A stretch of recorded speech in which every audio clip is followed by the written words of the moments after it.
We have before us the opportunity to forge for ourselves and for future generations a new world order. This is Multipolarity, charting the rise of the new multipolar world order. Coming up this week on Premium Multipolarity, China is planning a new version of its Made in China 2025 industrial strategy, just as America is punching holes in its own science funding budget. We'll be reporting from the output gap.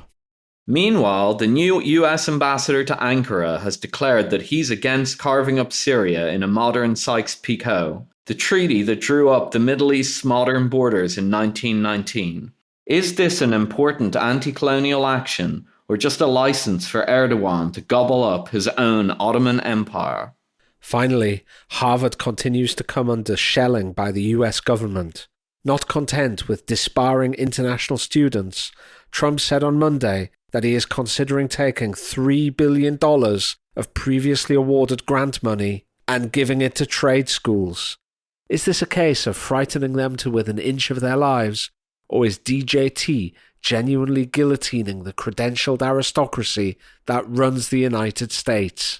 Of course, this is Premium Week, so to find out, you'll have to sign up on our Patreon. $5, pounds or euros, cancel anytime. But first, Xi blinded me with science. The Trump administration in the United States of America has come in for yet more criticism. People will be surprised to hear because that's something that never happens to the Trump administration. This time, though, the criticism is based on the seemingly esoteric area of science funding. There's a big New York Times article with lots of pretty charts recently highlighting that the amount of science funding to the institutions that are responsible for most of the basic science research in the United States has been cut, or the federal funding at least, has been cut to the lowest levels in more than a decade.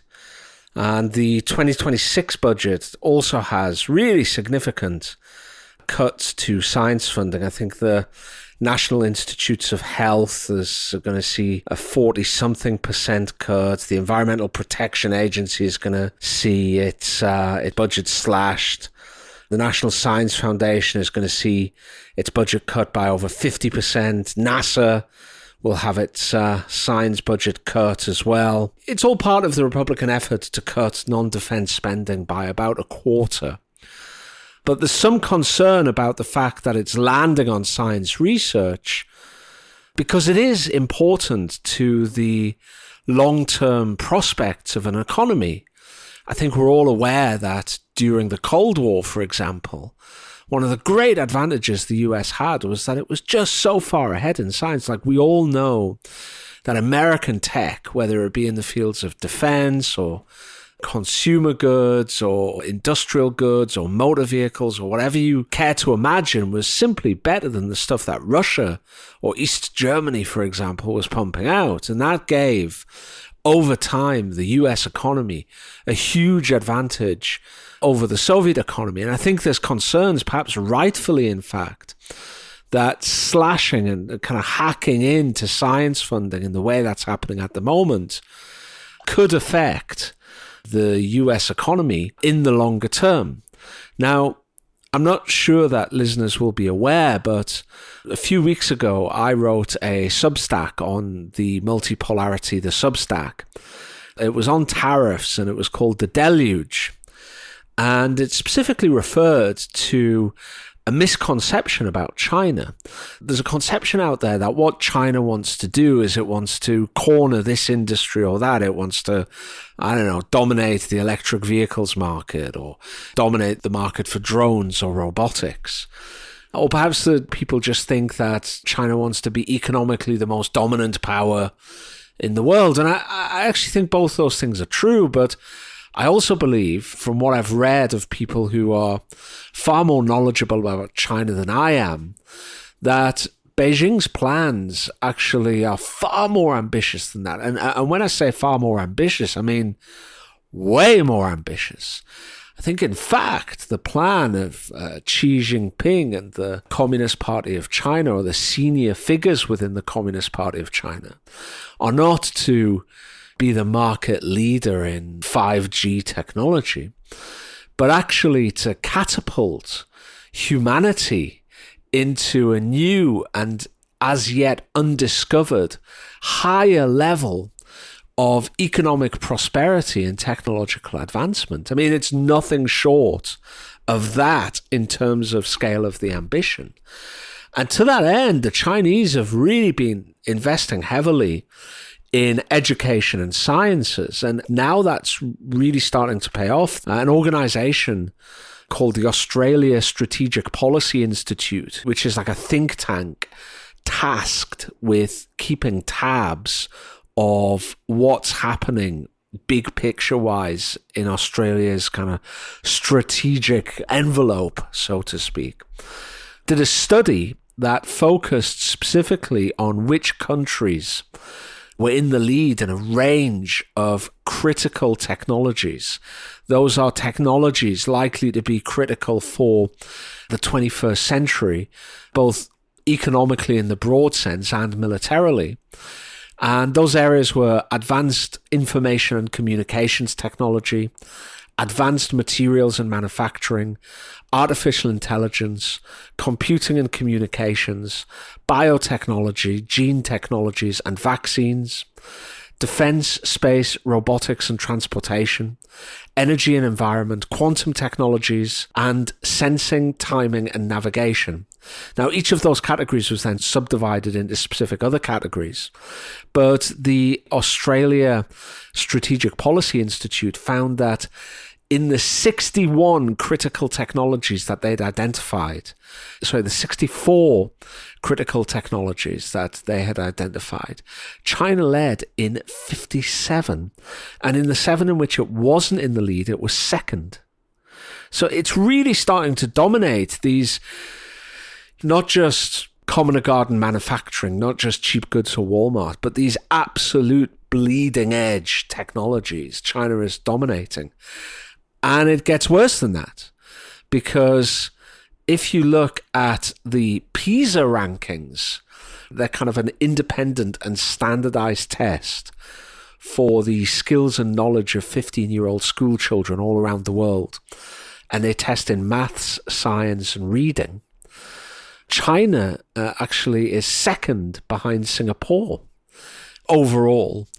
And specifically, it's second behind Singapore in maths, and it's third behind Singapore and Japan in science.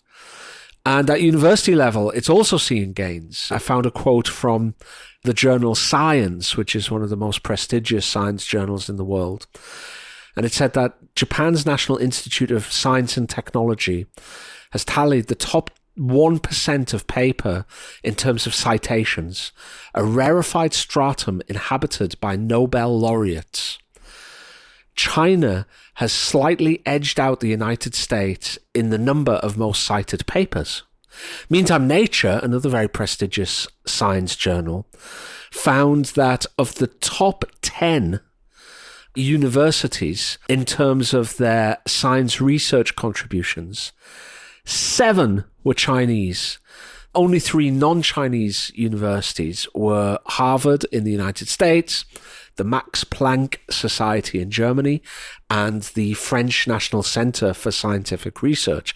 So not only is China dominating now in these cutting-edge technologies, but in its own science research, it is also dominating. And in addition to that, it's really doing very well in terms of the PISA rankings for the average knowledge of its 14 and 15-year-olds. And in addition to that, it has a very extensive Genius program where it seeks to identify exceptional young children at a young age and shepherd those individuals towards environments that can best use their ability. So by 10 years of age, for example, it hopes to have tested, filtered, and identified children of outstanding potential intelligence.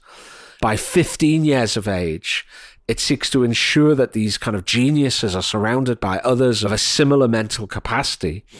and are able to benefit from an accelerated curriculum and additional resources. By 20 years of age, the Chinese state will seek to ensure geniuses are working in appropriate fields, so things like the really hard sciences. And by 30 years of age, it hopes to ensure that these people are given the resources that are necessary to start companies or to teach other geniuses or to do research that can really make the most of their human potential. And so you compare all this, where China already seems to be dominating in these cutting edge technologies, its university research and education system and ability to identify outstanding human capital suggests that it's also going to dominate in the future. And at the same time, the US is kind of cutting science funding. Now, I concede that a lot of this science funding might be corrupt. A lot of it might be spent on nonsense jobs for Washington blob, Washington deep state loyalists. A lot of it might not be relevant to the economy, but unless you've got something to replace that, unless you've got a proper plan, it's like America is facing its Sputnik moment here, and it hasn't even noticed. And in the current administration's efforts to really drain the swamp in Washington, so to speak, in its effort to cut off these people from their sources of funding and power, it might be making the situation worse. Yeah, I think you've made the case for kind of both sides there, although you've weighted the case for trying to maintain a coherent science strategy for the United States. But I think we have to be realistic about this. This idea of dollar in, knowledge out model of science funding that's been, dominant in Washington, I mean, for all my life, effectively, is broken. It doesn't work. And I think that the proof in the pudding is in the eating. I mean, everything you just said about China dominating in the sciences is in spite of the fact that the US federal government spends obscene amounts of money on science funding and has for years. And you're right, in the heyday of the Cold War, that money seems to have been spent well. Well, clearly it's not being spent well anymore. And I think we shouldn't really underestimate just how bad of a problem what you just said is, that this is money. Hello there, Andy Collingwood here, interrupting this broadcast to let you know that this is a premium episode of Multipolarity. That means if you want to listen to the rest of the episode, if you want to hear what's happening with regard to China and American science funding and the dangers to America, if you want to hear the earth-shaking diplomatic moves in the Middle East and why they could have global ramifications, and if you want to hear about why everybody's getting the Harvard versus the US government battle entirely wrong, and it's actually symbolic of a revolution, then go to our Patreon account. You can go to Patreon and type Multipolarity the podcast and sign up. It's only $5, pounds or euros per month, which is less than the cost of a pint of beer in London these days. In fact, a lot less. And it's tremendously popular. We get great feedback from this. But if you are the one person who doesn't think it's worth it, then you can cancel at any time. So go to Multipolarity the podcast on Patreon, sign up, give us your money, support the podcast, make this worth it, and in return, we'll make you better informed. We'll give you full access to all of our premium episodes in the future and the full catalogue of premium episodes in the past. And you can be cooler than everyone else at your fancy dinner parties.